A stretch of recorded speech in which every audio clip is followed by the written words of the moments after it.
Bismillahirrahmanirrahim. Assalamualaikum warahmatullahi wabarakatuh. Alhamdulillahi wa kafa.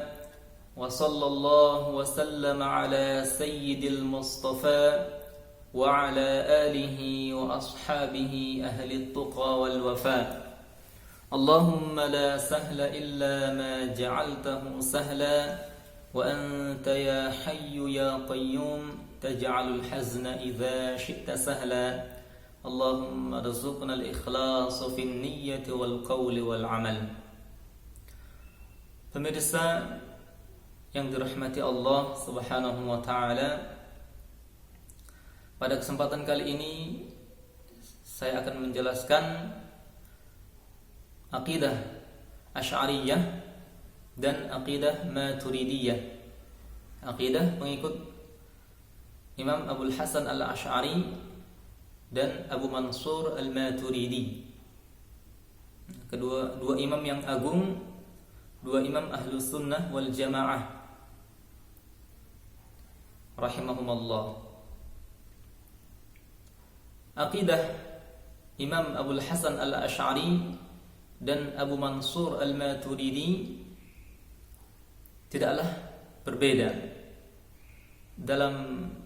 tidaklah memiliki perbedaan yang sangat yang dalam masalah usul. Jadi keduanya berakidah yang sama, aqidah Ahlus Sunnah wal Jamaah. Keduanya adalah imam Ahlus Sunnah wal Jamaah, yaitu meyakini apa yang diyakini oleh Rasulullah sallallahu alaihi wasallam dan meyakini apa yang diyakini oleh para sahabat Rasulullah sallallahu alaihi wasallam.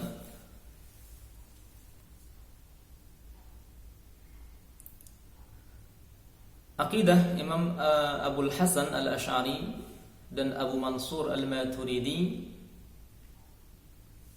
ya, jadi aqidah Ahlus Sunnah wal Jamaah. Maka dalam kesempatan kali ini saya ingin menjelaskan aqidah Ahlus Sunnah wal Jamaah. Dalam Al-Quran Allah Subhanahu wa ta'ala berfirman, A'udzu billahi minasy syaithanir rajim, laisa kamitslihi syai' wa huwas samiul basir. Quran surah Asy-Syura ayat 11. Maknanya apa?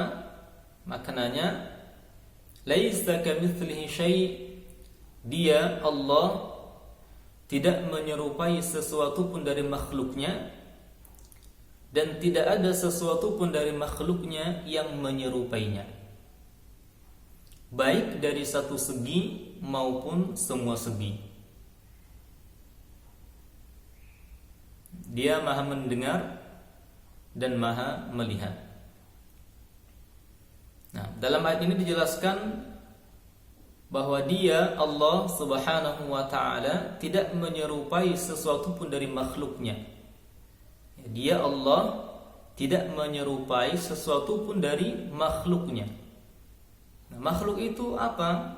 Nah, di sini akan kita jelaskan makhluk itu apa. Nah, jadi untuk memahami ayat ini ya kita harus tahu dulu makhluk itu apa. Makhluk itu. Nah, makhluk atau alam itu terbagi menjadi dua, yaitu benda dan sifat benda. Makhluk atau alam terbagi menjadi dua, yaitu benda dan sifat benda. Kemudian benda terbagi lagi menjadi dua, yakni dalam istilah ulama tauhid ada namanya benda yang tidak dapat dibagi-bagi lagi karena telah mencapai batas terkecil. Para ulama tauhid menyebutnya dengan istilah al-jauharul fard. Ya, al-jauharul fard. Nah, al-jauharul fard yakni benda yang tidak dapat dibagi-bagi lagi karena telah mencapai batas terkecil. Jadi misalkan sebuah benda itu dipotong-potong sampai mencapai batas terkecil, sampai batas tidak bisa dibagi-bagi lagi. Nah, maka itu dinamakan al-jauharul fard dalam istilah ulama tauhid. Nah, kemudian tadi benda itu terbagi menjadi dua. Ada benda yang tidak dapat dibagi-bagi lagi karena telah mencapai batas terkecil. Kemudian ada benda yang dapat dibagi-bagi. Nah, benda yang dapat dibagi-bagi ini itu terbagi menjadi dua lagi. Yaitu ada namanya jismun latif dan ada atau benda latif dan ada benda kathif. Jismun latif dan jismun kathif. Nah, jismun latif atau benda latif itu apa? Nah, benda latif adalah benda atau sesuatu yang tidak dapat dipegang oleh tangan. Ma la yughbatu bil yad. Sesuatu yang tidak dapat dipegang oleh tangan. Nah, ini dikatakan benda latif atau jismun latif dalam istilah ulama tauhid. Contohnya seperti apa? Ya, contoh benda yang tidak dapat dipegang oleh tangan adalah cahaya, kegelapan, ruh, udara dan lain sebagainya. Adapun benda kathif atau jismun kathif adalah benda yang dapat dipegang oleh tangan. Ma yughbatu bil yad, sesuatu yang dapat dipegang oleh tangan. Seperti apa? Seperti manusia, bebatuan, pohon, tanah dan lain sebagainya. Nah, jadi benda itu tadi benda, ada benda yang dapat dipegang oleh tangan, ada benda yang tidak dapat dipegang oleh tangan. Nah, contoh benda yang dapat dipegang oleh tangan adalah seperti manusia, bebatuan, pohon dan lain sebagainya. Sedangkan benda yang tidak dapat dipegang oleh tangan seperti ruh, cahaya, kegelapan, udara dan lain sebagainya.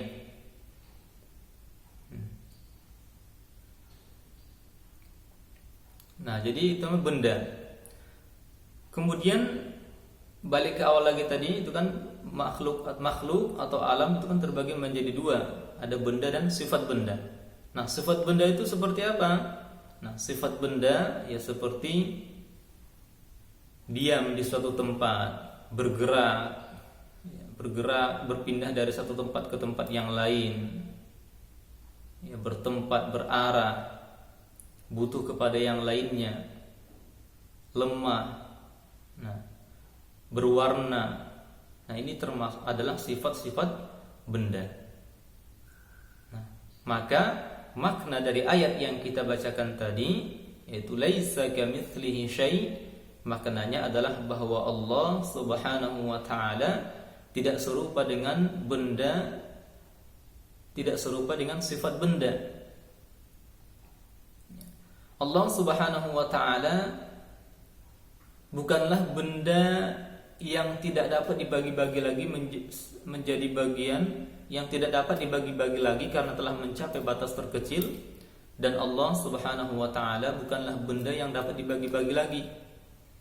Ya. Allah Subhanahu wa taala bukan benda kathif, benda yang dapat dipegang oleh tangan. Allah Subhanahu wa taala juga bukan benda latif, benda yang tidak dapat dipegang oleh tangan.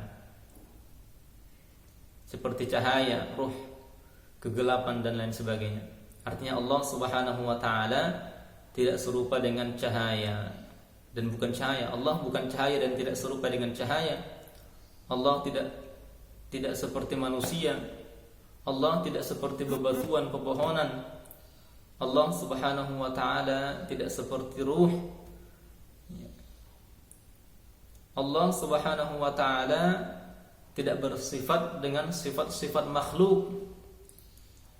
Contohnya seperti berdiam di suatu tempat, bergerak, berpindah dari satu tempat ke tempat lain, butuh kepada yang lainnya, ini kan termasuk sifat-sifat benda. Maka Allah Subhanahu wa taala sangat jelas dalam ayat ini jelaskan bahwa Allah Subhanahu wa taala tidaklah serupa dengan makhluknya. Nah, artinya apa? Artinya kita tidak boleh meyakini bahwa Allah Subhanahu wa taala serupa dengan makhluknya. Allah Subhanahu wa taala tidak seperti manusia, tidak seperti malaikat, tidak seperti jin. Allah Subhanahu wa taala sifat-sifatnya tidak seperti sifat makhluk. Jika makhluk itu butuh kepada tempat, maka Allah Subhanahu wa taala tidak butuh kepada tempat, tidak butuh kepada yang lainnya. Allah Subhanahu wa taala ada tanpa tempat, ada tanpa arah. Allah Subhanahu wa taala bukan di atas langit. Allah Subhanahu wa taala bukan di mana-mana. Allah Subhanahu wa taala tidak berada di dalam hati. Akan tetapi yang benar adalah Allah Subhanahu wa taala ada tanpa tempat. Karena Allah Subhanahu wa taala telah ada sebelum menciptakan tempat dan akal menerima itu, maka akal juga menerima setelah Allah menciptakan tempat, Allah tetap seperti sedia kala ada tanpa tempat. Justru akal tidak menerima bahwasanya jika dikatakan bahwa Allah Subhanahu wa taala bertempat. Jika dikatakan Allah Subhanahu wa taala bertempat, maka sebelum Allah menciptakan tempat, bagaimana keadaannya? Nah, ini akal tidak menerima. Jadi akal menerima bahwa Allah Subhanahu wa taala ada tanpa tempat sebelum terciptanya tempat, maka akal juga menerima Allah ada tanpa tempat setelah menciptakan tempat. Nah, inilah akidah Ahlus Sunnah wal Jamaah, akidah Imam Abul Hasan Al-Asy'ari dan Abu Mansur Al-Maturidi. Akidah yang dibawa oleh Rasul, akidah yang diajarkan oleh Rasulullah sallallahu alaihi wasallam kepada para sahabatnya, dan para sahabatnya mengajarkan kepada para tabi'in hingga ke ulama-ulama kita, ulama Ahlus Sunnah, ulama kita Kiai NU hingga saat ini. Nah, inilah akidah yang diyakini oleh kiai-kiai kita, Kiai Nahdlatul Ulama dan kiai-kiai yang berhaluan Ahlus Sunnah wal Jamaah. Mungkin demikian penjelasan singkat tentang akidah Ahlus Sunnah wal Jamaah dari saya. Nanti lebih lanjut bagaimana tentang perbedaan akidah Ahlus Sunnah dengan akidah di luar Ahlus Sunnah. Nah, ini akan kita jelaskan di pertemuan selanjutnya insyaallah.